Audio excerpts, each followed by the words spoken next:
but at your table you will find dice. There aren't enough for everyone at the table, so maybe we can all share.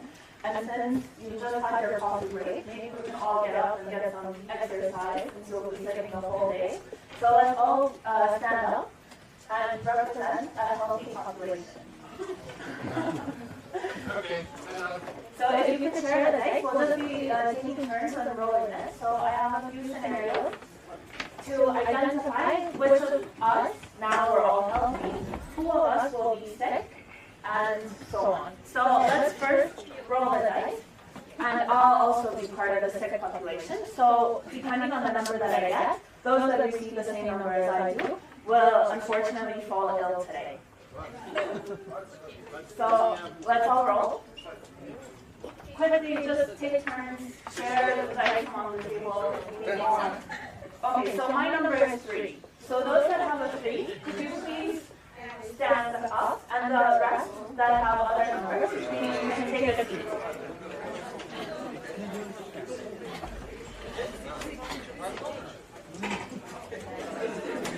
Wow. No one had a 3? Really?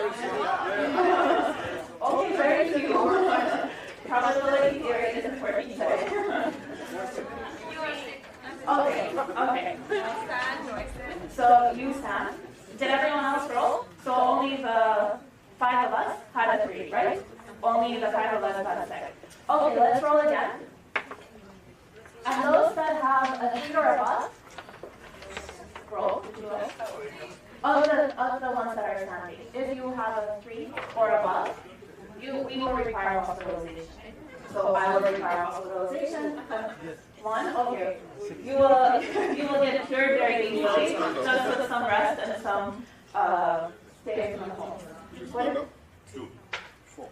4. Okay. You can also sit down. What did you get? Okay. So unfortunately, the 2 young professionals will require hospitalization. Sorry, you too. And what number did you get? 6. Okay. And you also. But were you sick in the first round? No. Okay. So only us 3 will require hospitalization, and we'll either have to pay for the services from our own pocket, or the government will finance this situation. So let's roll the dice again and find out whether the government will pay for our care or not.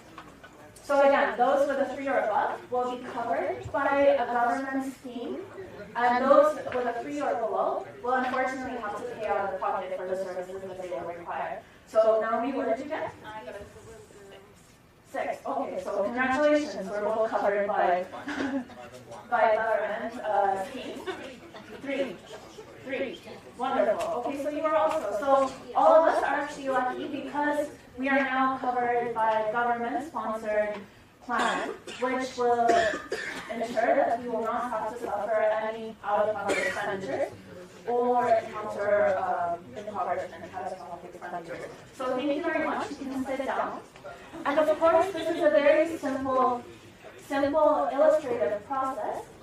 But this actually gets down to the root of the problem in terms of the benefit package design. First, of course, there's a lot of uncertainty, as we've seen this week, and I'm sure you've tested a lot, about who actually falls ill and who requires hospitalization or not. But here, we didn't even discuss whether or not which services would actually be covered by the government scheme. We only discussed whether or not yet, exactly. So that's actually what we will be discussing later, and how to arrange the process to ensure that everyone has a fair chance. So actually I have a question.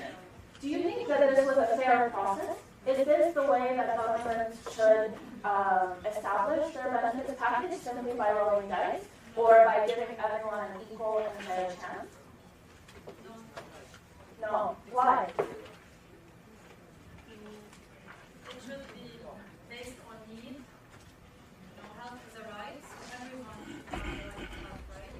So it should be based on need, probability, making sure that we're thinking the things that people will. I'm saying you should make sure that you will pick the benefit packages that will serve most of the people who will get sick, not just by chance. You cannot leave something so crucial to chance. Okay, but at the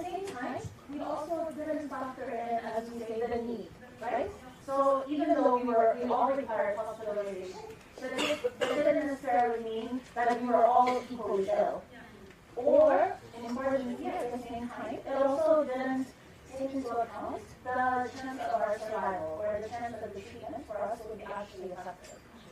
So, of course, we could also incorporate those elements into the design of the package, and we'll actually discuss in more detail as to what those methods are. In addition, likewise, we also, we did not know who was rich or poor. So among the three of us, we actually all were covered by the government insurance without asking whether we needed it or perhaps if we could afford to pay on our own. So again, determining the services that would be needed to cover under the benefits package, determining the cost effectiveness of the services, but also perhaps targeting certain groups versus the other is an important element of the benefit design process. So just to give you an overview, as we know from the WHO World Health Report 2010, the seminal one, no country, no matter how rich, is able to provide its entire population with every available technology or intervention that may improve health or prolong life. Even countries, high-income countries such as the United States, they suffer from the same problem of rationing. So rationing of services and interventions is unavoidable, but what constitutes an essential basic package of services, and how should the government decide which services are provided within the basic benefits package? And as we know, there are a long list of health priorities that I'm sure each of us can come up with a different health priority to identify, and there's always someone willing to help you cut down that list, or maybe in some cases to prolong that list even further. But important, it is to understand how do you actually make those decisions in terms of what services to keep and what services to exclude. At the same time, it is important to understand that by including one service, you inevitably will have to probably exclude other services. So how do you determine which patient gets kicked off the bed and which patient stays on the bed? The funding coverage dilemma can typically be addressed by three types of rationing, and I think Wendy covered this in her session this morning as well. In terms of implicit rationing, there are no explicit restrictions. So typically the government says that we will provide all services free of charge, and that inevitably leads to indirect rationing because the government typically does not have enough resources to finance the full set of services that can be provided. And this is the case, for example, currently in Ukraine, where the Constitution mandates free care for all, but due to limited resources, of course, this results in high out-of-pocket expenditures and limited access to care. In terms of the second one, implicit rationing combines with systematic priority setting processes, and typically this entails vertical programs. So many countries have separate vertical programs, either for HIV or NCDs or so on, with their own separate funding streams that will enable certain coverage decisions, and perhaps above and beyond as to what the actual funding envelope allows. And recently, many countries, and I think this is the global trend, to move towards an explicit benefits package, where the services are specifically listed and defined, either through positive lists, specifying exactly what services are included in the benefits package, or through negative lists, excluding certain services, and typically this services that are excluded involve cosmetic surgery or other voluntary services that are deemed non-essential. But it is important to remember that an explicit benefits package does not mean that there was a transparent and consistent process that went behind identifying the benefits package. And actually, this whole presentation will focus mostly on the processes that are needed to be present in the country, that the country has to establish in order to achieve the objectives. Rather than focusing and discussing different benefits packages from different countries, we'll look at some of the key principles involved in establishing the benefits package. There are multiple definitions of a health benefit package, and of course this varies by country, by organization, and so on, but there are several important distinctions. The first definition by WHO from 1997, for example, says that a health benefit package is a collection of services provided jointly, imported, and that society decides should be provided to all. This has an ethical and social judgment element to this. These are services that a society decides should be provided to all. And given that there are various social values, as you learned from your ethics section, I'm sure, this also means that there is likely no unique health benefits package, and the health benefits package will actually vary depending on the country's setting. The second definition looks at the totality of services, activities, and goods covered by publicly funded statutory mandatory insurance. This really focuses on the publicly funded services and deals more in terms of the financing systems that are in place. The third definition, and one that I think is most applicable to the current discussion regarding benefits package, is the set of health services and products that can be feasibly financed and provided for everyone, given a particular country's actual circumstances. So this includes both the financial aspect, which is critical to ensure the effective delivery of services, but it also takes into account the circumstances of the country, be it service delivery models or demand-side interventions, or even social preferences that can still align with this definition. And this definition is actually from the book that is on the recommended reading list from the Center for Global Development called What's In or What's Out, that really looks at the comprehensive nature of the benefit package process setting. So, of course, there are multiple potential benefits that explicitly define health benefits package. The first, of course, is better health outcomes, which is one of the main objectives of the health system. Similarly to financial protection, depending on how you design the benefit package, it can include services that cause financial harm and financial risk to the patients. At the same time, it can also help governments achieve value for money by focusing only on cost-effective interventions that have a high effectiveness ratio. It can achieve both value for money and efficiency. Depending on how the process is set, and this is more in terms of the governance aspect of the benefit package design, it can also lead to greater accountability and legitimize some of the rationing decisions. Ultimately, these rationing decisions are hard, but if the citizens are aware of how these decisions were made, it can help them be empowered and ultimately also lead to citizen satisfaction, another third major health objective. But HPP is a key instrument to achieve system objectives, but only if aligned with other control laws. And here it's important to remember that an effective benefits package will inevitably require financing, either additional financing or remodeling of the existing financing system to ensure that the scope of the benefits package is adequately addressed by the funding envelope. At the same time, and as many will discuss in the next section as well, it will require different payment systems likely to ensure and incentivize individuals and providers to actually deliver the services that are covered by the benefits package. In terms of organization, there might be some additional shifts in the supply side in terms of the provider task shifting or so on to ensure that there are enough human resources to actually deliver the services that are tasked by the benefits package. And of course, regulation, especially in terms of establishing and institutionalizing the process, is a key element, as typically many countries have a separate institution in place that designs and revisits the benefits package process. The key questions to consider, and of course, I'm sure by now you all memorize and see this cube in your sleep, but the key questions here, of course, is who is covered, which services are covered, and what share of the cost is covered. But these three questions can multiply by plans, subpopulations, and services. Many countries have different existing health benefits packages targeting different subpopulations.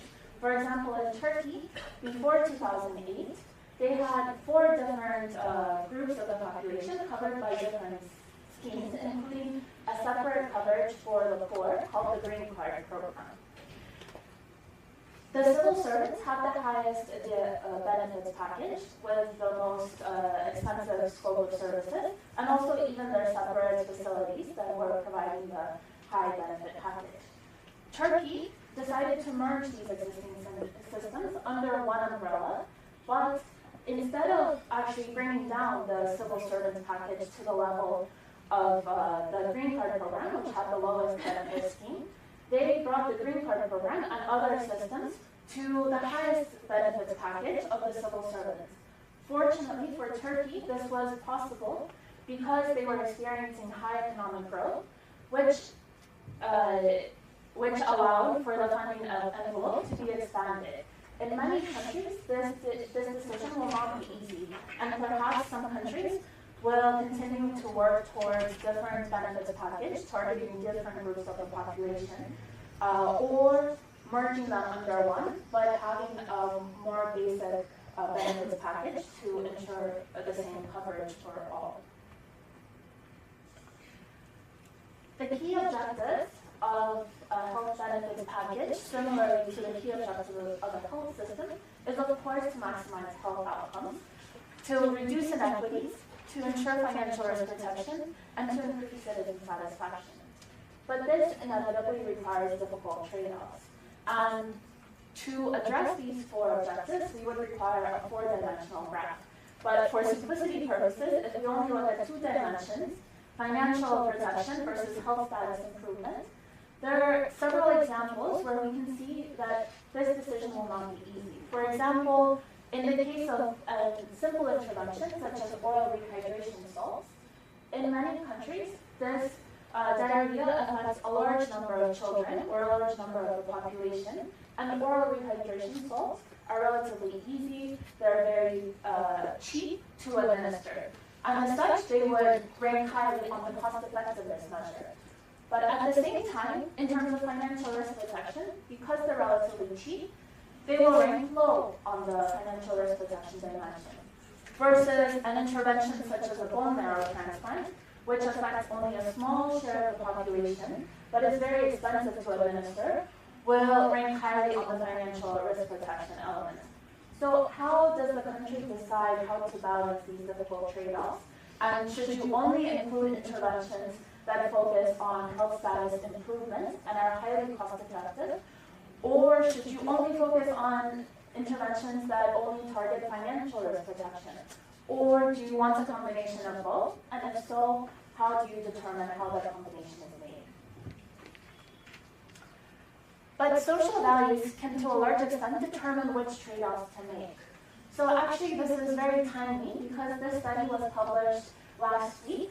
And this is by researchers from the Massachusetts Institute of Technology that since 2014 we're conducting an experiment online on the values related to self-driving cars in terms of what decisions need to be made if a self-driving car is in an accident and requires to swerve to kill either, for example, in this case, if there's an accident, should the self-driving car swerve and kill the baby, or should it swerve and kill the old elderly woman? At the same time, there are also elements in terms of should the car kill a large number of individuals, or only kill one individual. So this experiment was actually conducted online, and more than 40 million responses to this experiment decisions were given from 233 countries.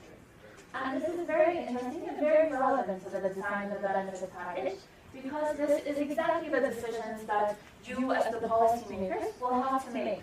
Do you focus on interventions only for the young and infants, children, or do you also include interventions focusing on the elderly population? And versus at the same time, as we saw from the previous graph, do we focus on large segments of the population, or target these interventions to only a few and a small number of individuals? So what do the results actually show? Well, this really depends on the country from which you're from. So in terms of sparing the young versus old, we see that there's a wide distribution. Globally, there's no preference. On average, it turns out to be, we don't prefer either the young or the old. But if you're from France, for example, and you score higher, closer to 1, you place a greater emphasis on sparing the young. So if you were from France, you were likely to select the younger child, the elderly woman, to kill her instead of swerving towards the younger child. But if you're from China or Taiwan, you will actually prefer to spare the older woman. And these difficult trade-offs are quite interesting in terms and very relevant to the design of the benefits package. At the same time, in terms of sparing many versus few lives, we see similar trends and seeing similar differences. In France, for example, respondents placed a greater emphasis on sparing more lives, versus in China or Taiwan or Japan, respondents placed a smaller emphasis on sparing more lives.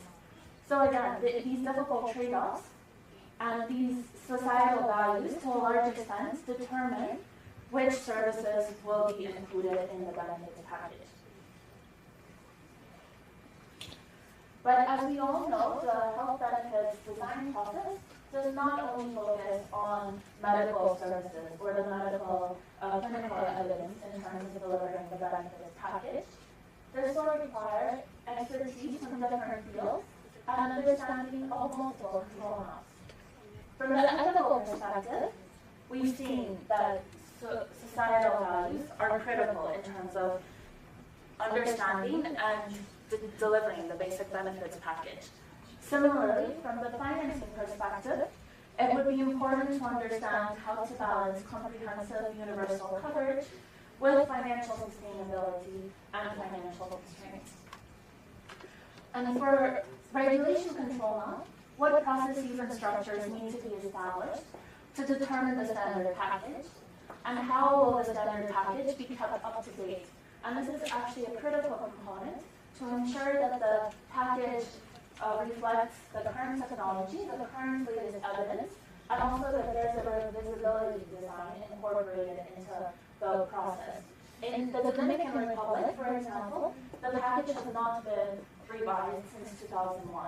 Is it still relevant? Does it still address the burden of disease? Does it still address the financial risk protection element? It is unclear, but likely not. In other countries, for example, it is revised every 2 or 5 years, depending on the processes that are established. But there is also a different set of questions depending on the starting point. How many of you are from countries where you are just beginning to discuss and design a benefits package? So currently there's no benefits package in your country. Which country are you from? Lebanon. There's no benefits package? There is something, but with the World Bank project in 2016, we started working on an explicit benefit package. So there's always been a benefit package, we've always covered something or the other. But in 2016, we started working on an explicit benefit package specifically for primary care. And after 2 years of implementing the project, we're currently thinking of expanding it to even more health facilities. And before doing that, we have to revise the package and rethink it. And we did some focus groups with the beneficiaries to understand what they want, what they don't want. Because when we first went into the package, we went completely to the health status thing. You know, we did that completely, so all preventive, all cost effective.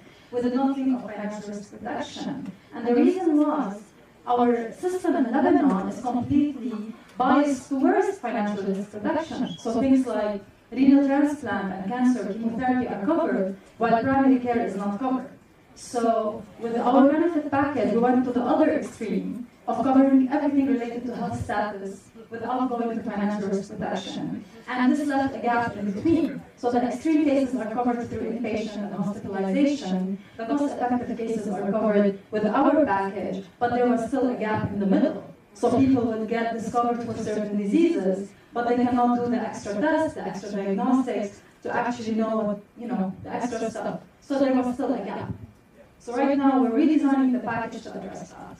So you are actually focusing on the second set of questions in terms of revisiting the existing health benefits package and making it more applicable to the current circumstances of the country. Ukraine raised their hands in terms of establishing a new benefits package from scratch. Could you elaborate, please? So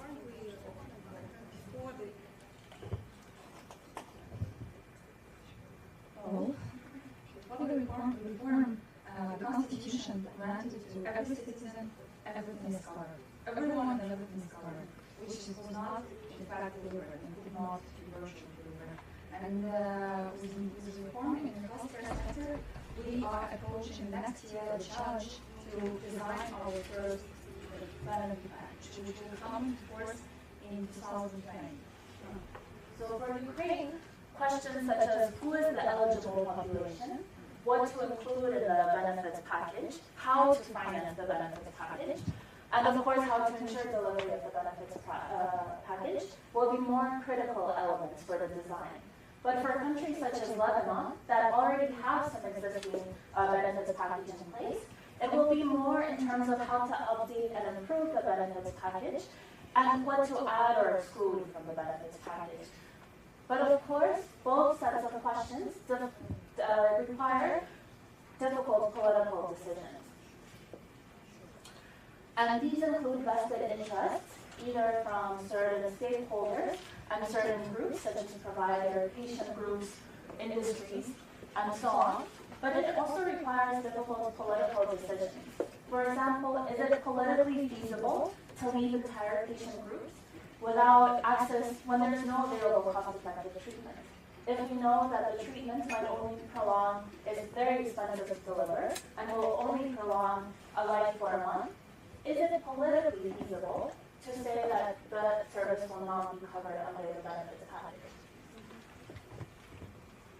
Similarly, is it feasible to disinvest from treatments with poor cost effectiveness?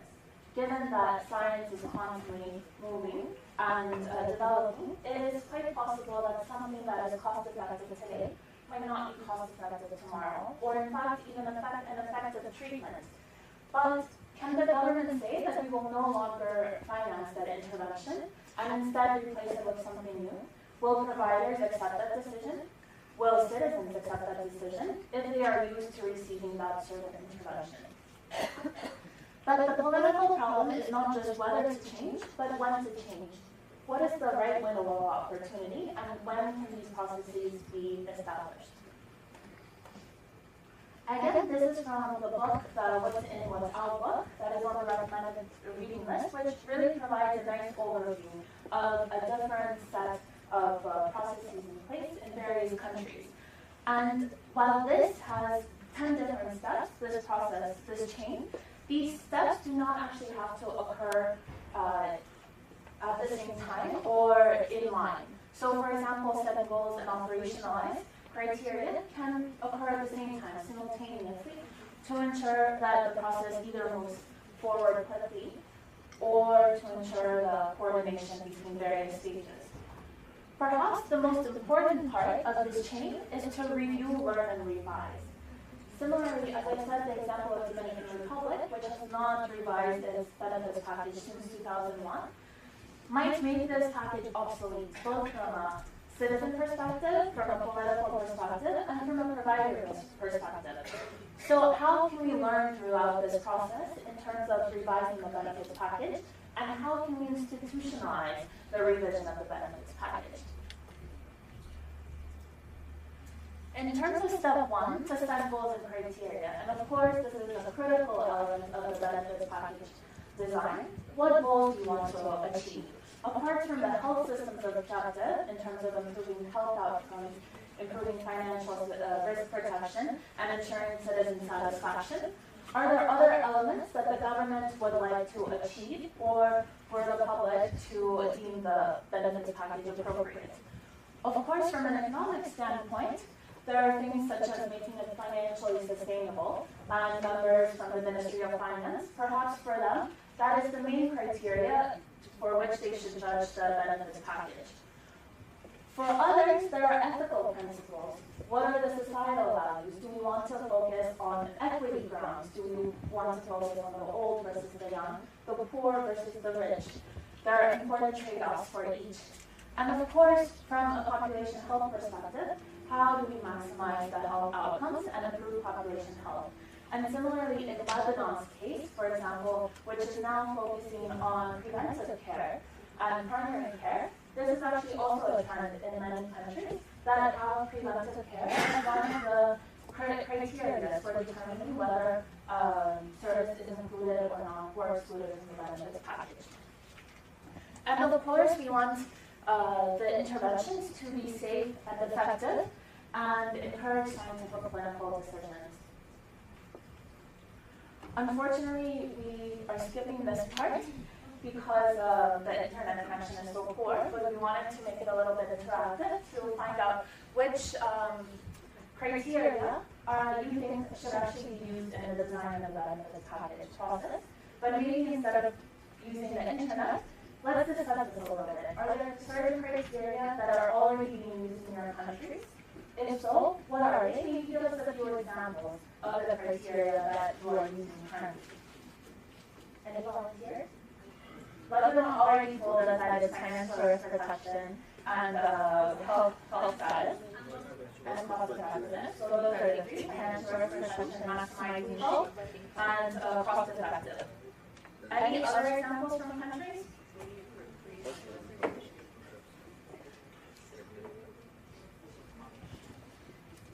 But what is the criteria for which you are determining the benefit list? It's actually not as clear cut, and these criteria are not easily available, and some governments don't actually publish or advertise the criteria by which the decisions are made. Yes? Burden of disease. Burden of disease. Great. Anything else? Cost-effective interventions. Cost-effective interventions. What about what people want? Is that important? Yes. Satisfaction? Does that have a role here in deciding on the benefit package? What? People don't know. Who said that? Who said that? Who's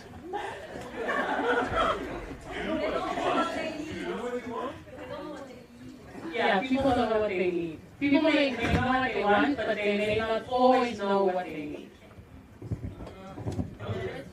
Michael, there's a comment there. Yes.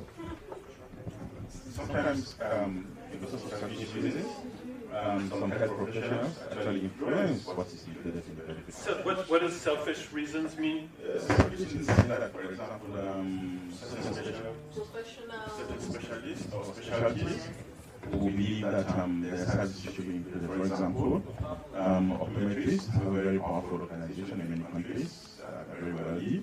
Therefore, they try to influence their health insurance to include certain procedures in optometry. 1, 2. Pharmaceuticals also very powerful in many countries. Therefore, they try to influence the type and quality of drugs to also be included within the minimum benefit package. I've heard about these processes. Thank you. Anything else? Yes. This is how I get my.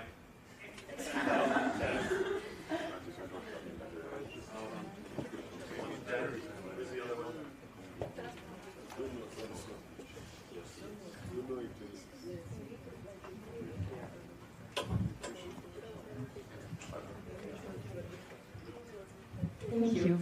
I want to comment on what Dr. Reish mentioned regarding what people want. I think we all have a tendency to think that we know better because we have all the data, we have the burden of disease and the cost effectiveness, and we know what they need, and we're very sure about our interventions. And then we did that Lebanon in our first round of the package. And then at the end of the day, we found that people are not satisfied in reality. The enrollment rate, the utilization rate was good, but not what we expected when we rolled out the completely free package. And when we sat down and talked to them, my colleague Ala mentioned in the focus groups, we found that we are not giving them what they want, which is acute care, which is something that attends to their immediate needs. We are ignoring that. It caused so much frustration, distrust. Many of them just stopped coming to the private care center. While we were doing this to try to build their trust in the public sector, we were losing them along the way because we were ignoring what they want. Now in our revision, we are trying to be mindful of what they want and what they need as well, and draw a compromise. It's very hard, but we have to try a different way because what we've been doing has not worked. Excellent. And is the population or patients now included in the design of the benefit package, or are you testing for the benefit package? We actually did focus groups to talk to them about what they want. We asked them what they want. There was that question in those groups, and we're taking those into account. We're also, well, basically they told us that they want curative care more because we're giving them a preventative package, but they're coming in, they're sick, and they're not hearing that we're responding to their needs. And so what we're doing is we're looking at disease patterns of what kind of acute care do these people who come to the facilities, the primary care facilities actually need, and we're trying to match our benefit package according to their needs.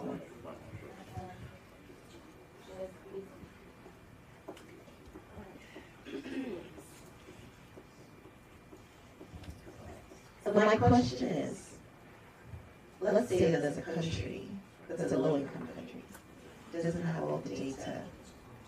What do we know about what's the best practice of all the steps you need to go through to be able to get a health benefit package that is appropriate, follows a transparent process, and is responsive to the needs of the people? Because when you start talking about burden of disease, I'm thinking of some countries that we can have reliable data on the burden of disease. How do you advise the country on what it should do when the fundamental data that is going to inform this process is unreliable or non-existent? And that's a critical question. But fortunately for all of us, there's the Institute for Health Metrics and Evaluation, right? Which has the global burden of disease data. But I'm sorry. I know you like to talk about it, and they've done a phenomenal job. But what you'll find in a lot of low-income countries is politicians, policymakers will challenge it because they say that this doesn't represent country-level data and is based on a lot of modeling and assumptions that do not always reflect the reality on the ground. And they want their own data that they can stand behind. which is fair and valid arguments, and something that I've also heard and participated in many discussions with the government. But it's a starting point, right? In lieu of data, in lieu of country systems that actually collate and compile evidence in terms of the burden of disease, it's a starting point for us to be able to at least provide certain benefits to the target population. In many low-income countries, maternal and child health issues are still at the forefront of the burden of disease. So perhaps targeting services towards maternal and child benefits is a good starting point. And while establishing these systems, you can also establish health information systems that will enable the collection of data, that will enable the revision of the benefits package in the later stages. But it's a valid point, and I think oftentimes we forget and we say that burden of disease, we want to focus the benefits package on the burden of disease. But of course, many countries actually have issues with the global burden of disease data.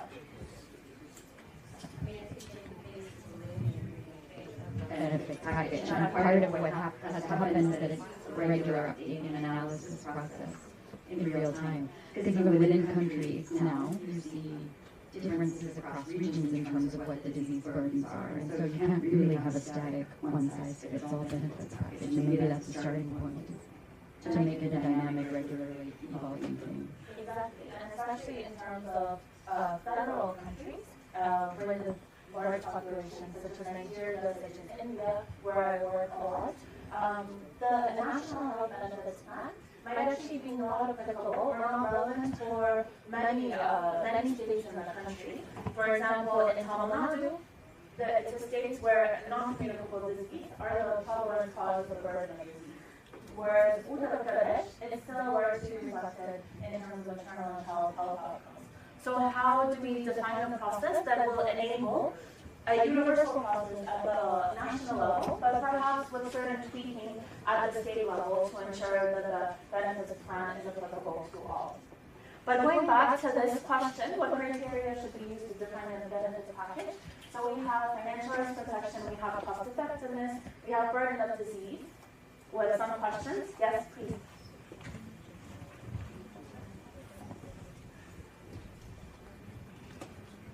I have been puzzling over the ethical piece. Yes. And I think that it was just even troubling when we were like, who do you kill, the baby or the wolf? I mean, it's a terrible question. And I was thinking in terms of our own benefit package in Virginia. I used to work in hospice. And every person gets 2 years worth of classes here. And I feel ethically, I mean, it may not be the most cost effective or practical, but ethically just seeing the process myself, and it's personal, I think it's so important. And that's just me, I don't even know general population wise, but I think for consideration, it's an interesting point. Exactly, yes. And simple decisions. So we'll just move on in terms of time, but there's actually a recent study that did a scoping literature review of several countries that already have established. Yes. I think this, just to underline this point, that the decisions that you make on the benefit package have implicit values embedded in it. Okay, so and it's the different ethical theories that we talked about on Monday will give you different benefit packages. Okay, and it's not to say that the benefit package is based on any single set of values, but it's a mixed set of values that go into those decisions. Okay, so this question of who lives and who dies. In a sense, that's what the benefit package is helping to decide, as Zero said. And those decisions come from values. Part of the question is, how explicit are the values? How do you decide on the values, and who doesn't? And that's why this discussion about process is so important. Thank you, Michael. In terms of the scoping literature review that gathered evidence and reviewed documents from many different countries, it actually came up with certain criteria that are most commonly used in certain countries. So we see cost effectiveness is huge. It's one of the main criteria commonly cited in all of these documents. Countries want to include cost effective interventions. At the same time, effectiveness, not just cost effectiveness, but effectiveness of interventions to ensure that they're effective in curing the disease is important, and budget impact, of course. But we also have countries that specify social values and equity concerns, but of course, social values, we would actually argue, underline all of these decisions, even in terms of cost effectiveness thresholds, perhaps. Yes, there's a question. So I see some big things missing here. We want to hear your voice. Something's missing. What is that something? Something big. Okay. Yeah, I see from this diagram, very interesting, and I think one of the factors are included, but something big, as I said, is missing. That is the governance side. For example, who decides on the values? Is part of the governance structure of that country. If that country is, let's say, democratically crafted government is in place, then it can entertain people's interest. And then what people want will be reflected on their health benefit plan. But if it's not democratically crafted governance is in place, if it is a dictator, let's say the extreme, then what they place in that system will be not as much as that reflects people's interest, but some interest like lobby groups or some big companies behind them. So it may not be the values of the society that's reflected in their plan. It is the interests of big government arms. So the governance should be placed, I think, at some place in here. Yes. Governance structure of the country is a big determining factor. It's a huge determinant factor that actually overviews this whole element, right? The criteria that are in place, to a large extent, are actually defined by the governance structures in place. For example, an authoritarian regime might not actually focus on cost-effective interventions, but might focus on interventions that will allow them to improve their political standing. And unfortunately, governance is a critical, fortunately or unfortunately, governance is a crucial element in the design process, and politics are an integral component of this.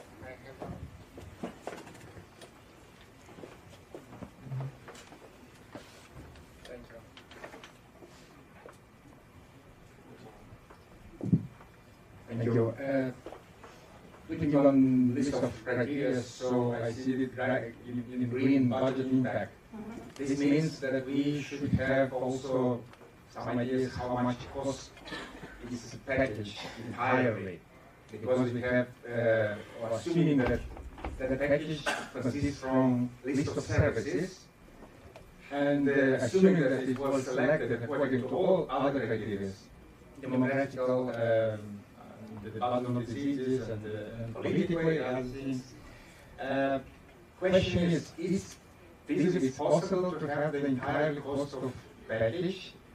Because in Moldova we struggle with this problem very often, how to balance the real cost of package under the health insurance and the amount of fund which we should insure in the pooling fund. And this goes back to Winnie's point. Do we actually know the cost of the services? Or do countries gather that information regularly? Can we do cost accounting exercises at the hospital level, either top-down or bottom-down costing studies that will enable us to calculate the cost of the benefits package? Ukraine has some examples in terms of doing some costing studies. Maybe you could share some findings if they're available or not. Can you cost the full benefits package, or do you only focus on certain services versus the other, and focus on estimates for the rest? In the very beginning, but according to the costing analysis, the distribution of hospitals down in one region. This is Poltava region, and it was absolutely clear that one-third of hospitals they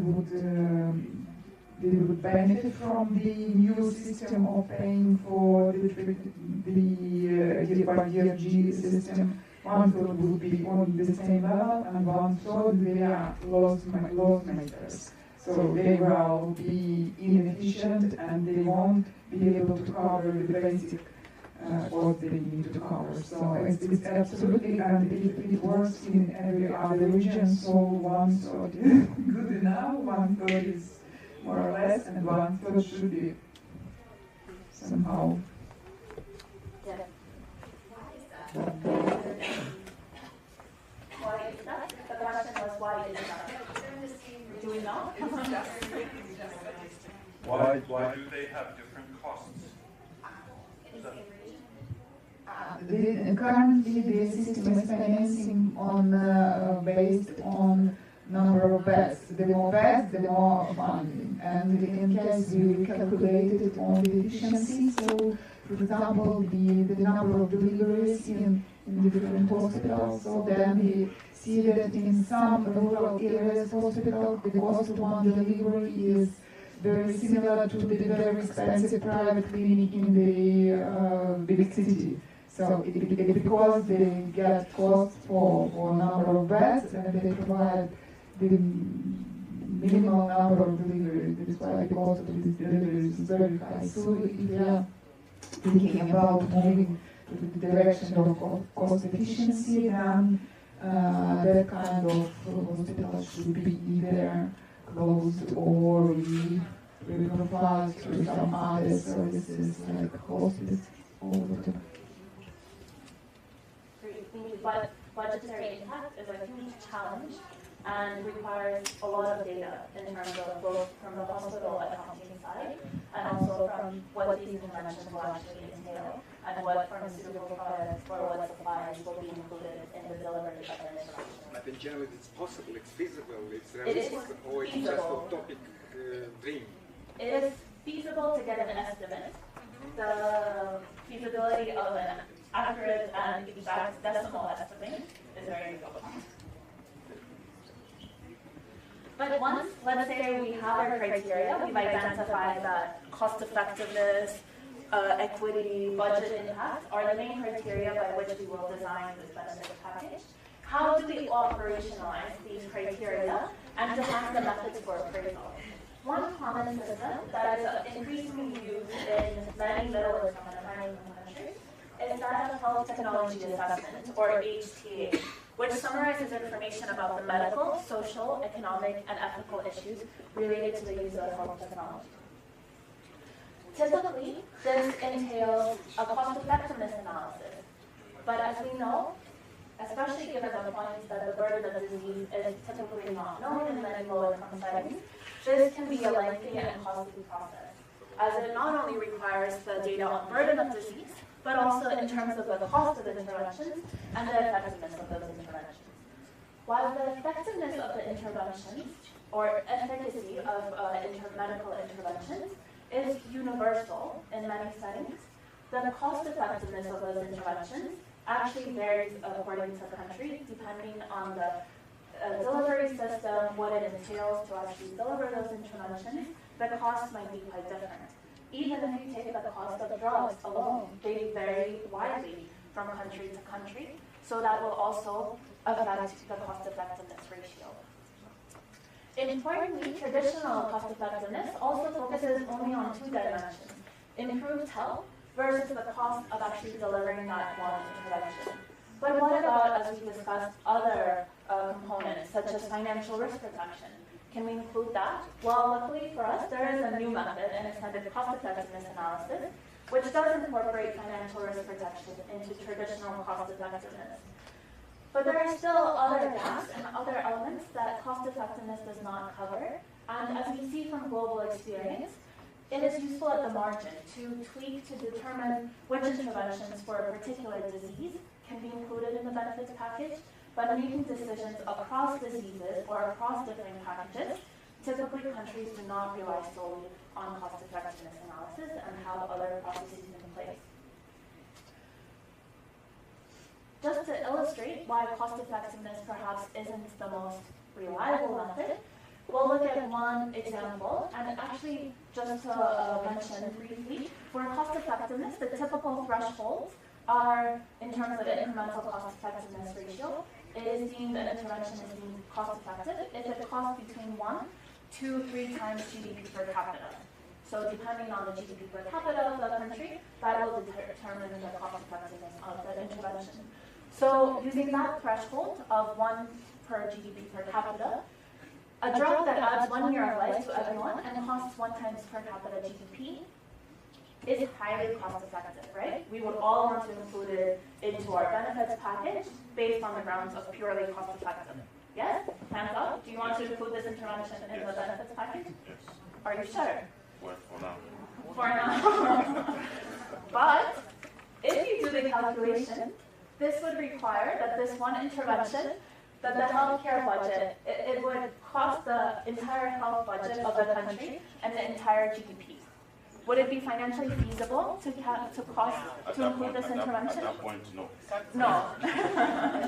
No. So cost effectiveness alone perhaps isn't enough. And in fact, as we see from examples from other countries, and even in the state of Oregon, that try to incorporate and try to rely only on cost effectiveness measures, this created huge uproar from the society's perspective because cost effectiveness analysis indicated that only 2 cappings would be included in the benefits package instead of including life-saving treatments such as appendectomies or other services. There are also, of course, several other drawbacks of cost-effectiveness analysis, and I will skip these for now, just in terms of time, but happy to discuss these later on. But again, just to reiterate the point that cost-effectiveness analysis is an element, an important element in the benefit design process, but it is not the only element that should be incorporated.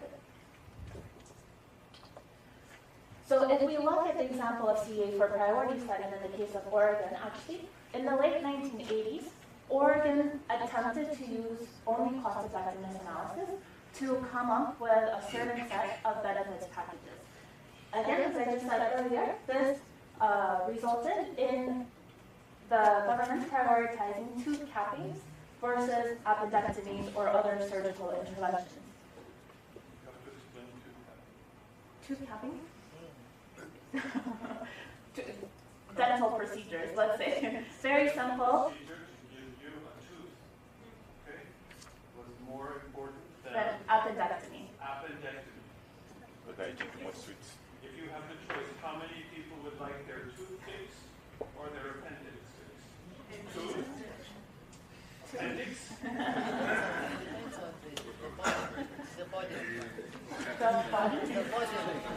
The burden.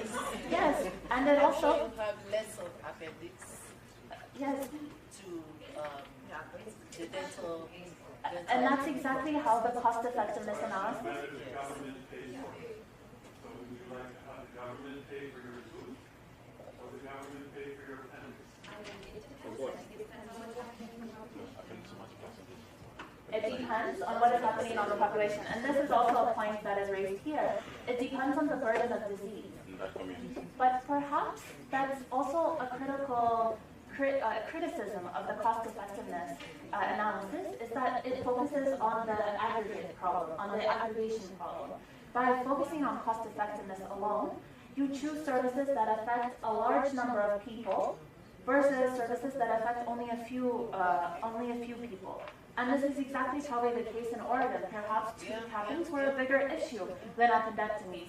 But at the same time, perhaps an individual can live without a tooth capping, but might not survive without a critical emergency appendectomy.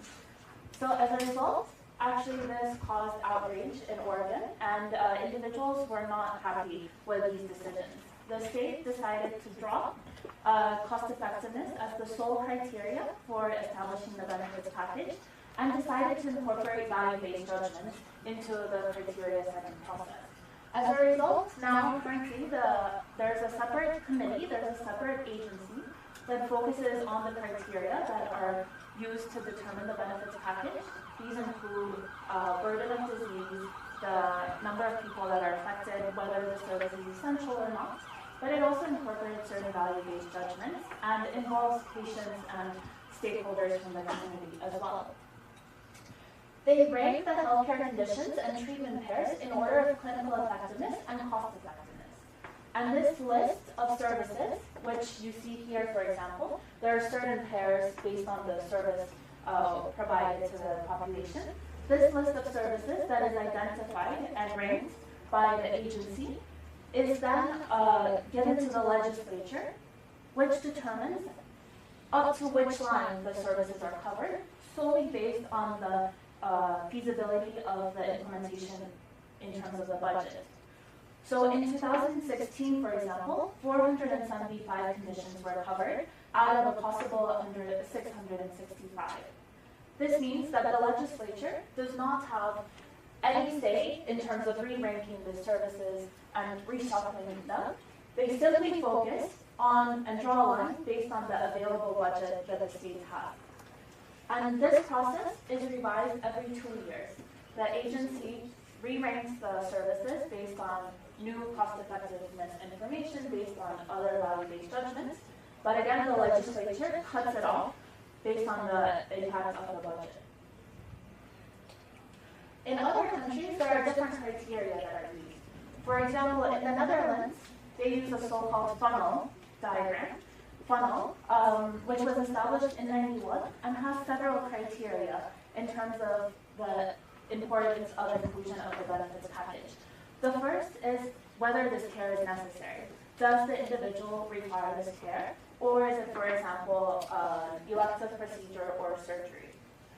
This is at the top. This is the first criteria. The second, of course, is effectiveness.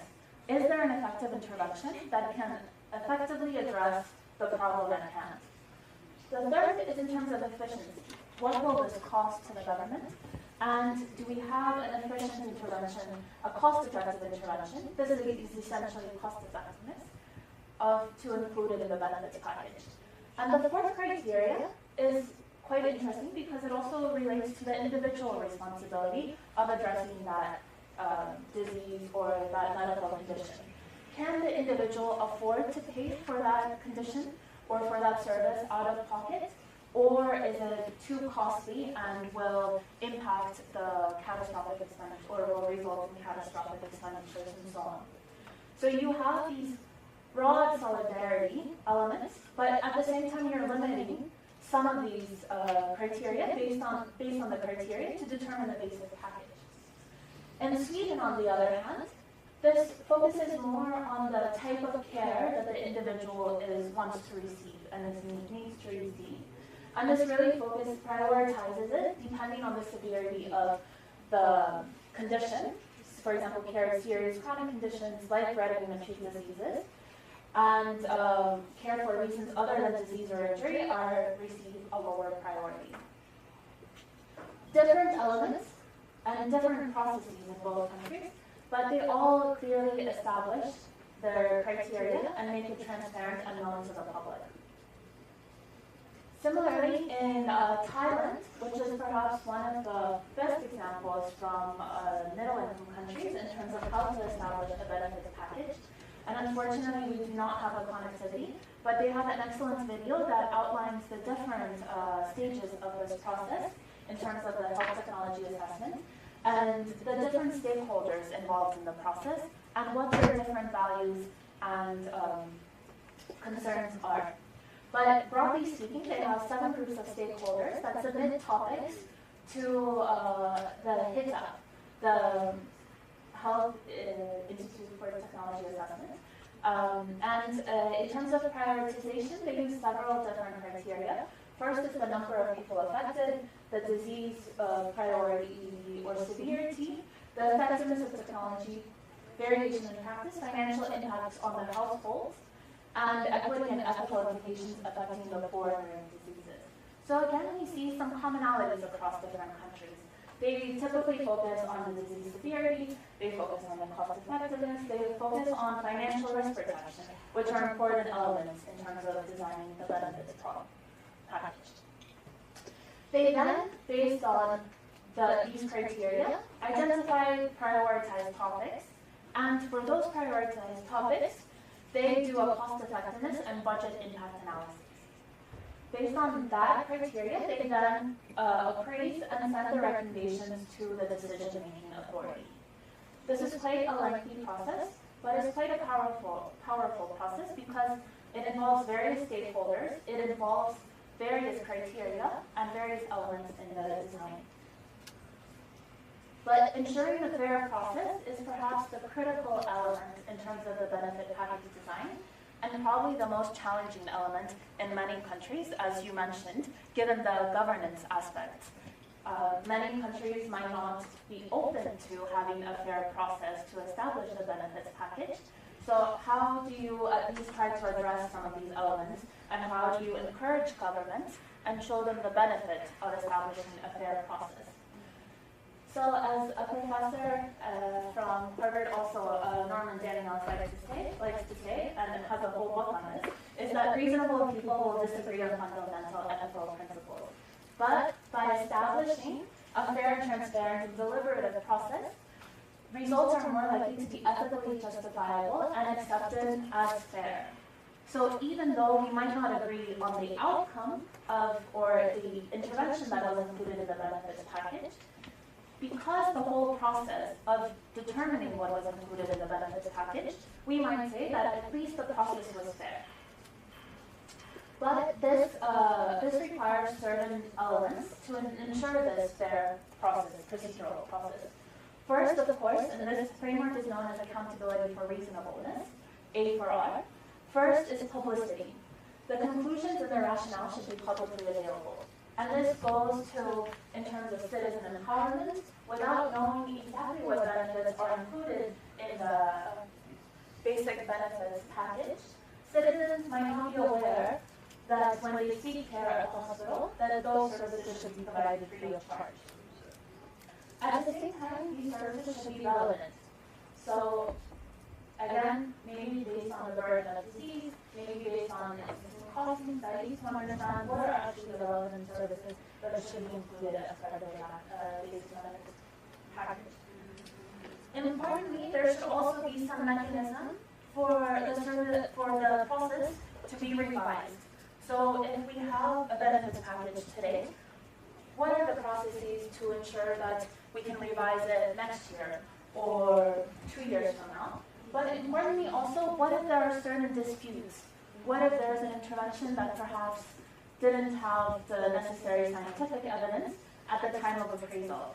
Is there a process to revise the benefits package to ensure that such information is incorporated later on?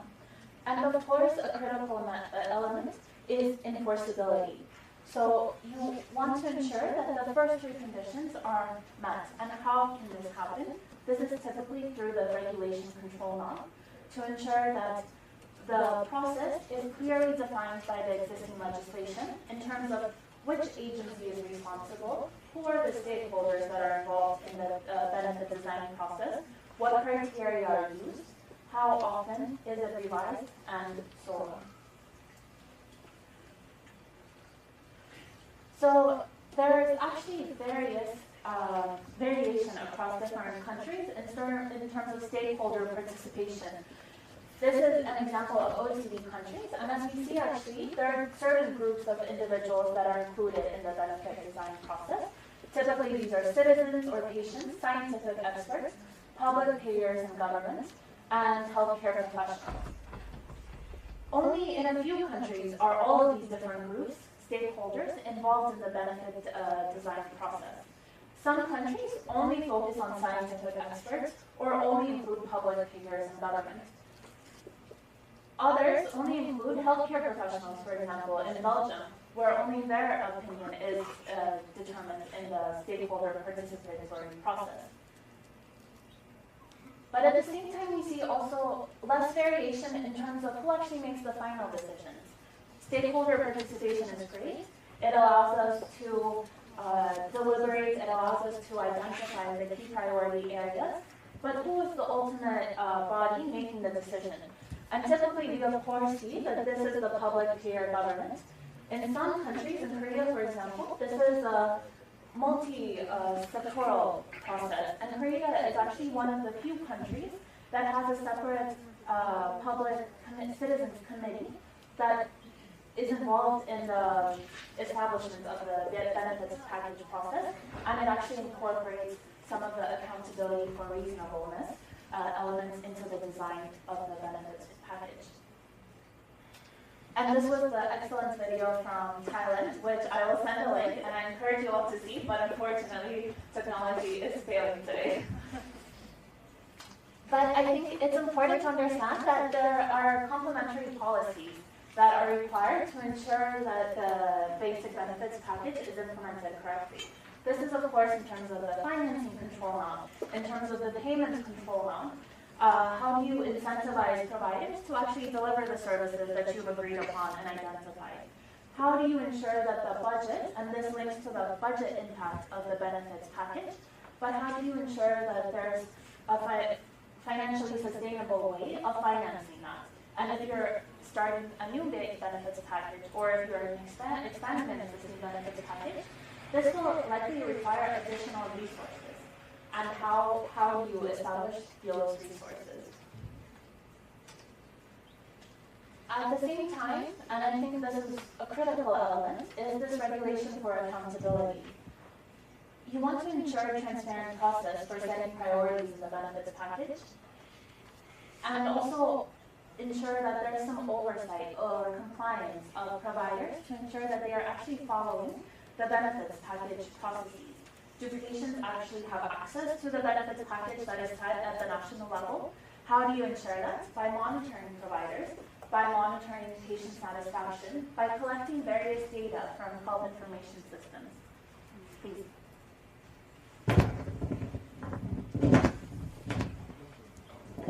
I'm sorry I interrupted here.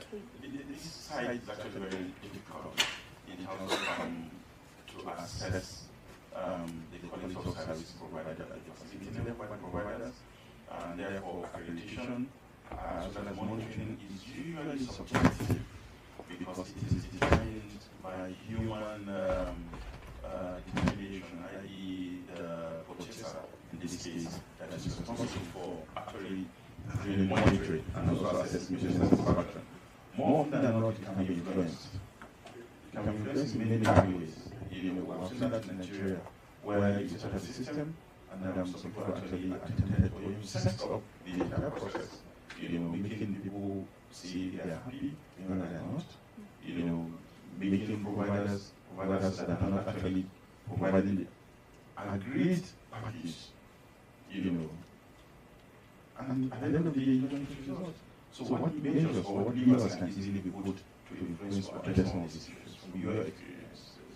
So I think data are critical to this. And as part of establishing a benefits process, you should also invest in data systems and an HMI system that will allow to aggregate this information as part of claims depending on the way that the country pays for this benefit package. That's why also the payment control amount is a critical element into ensuring that the services are delivered effectively. Because through that, for example, if you're paying by DRG, you're able to collect some information to ensure how many individuals are receiving those services.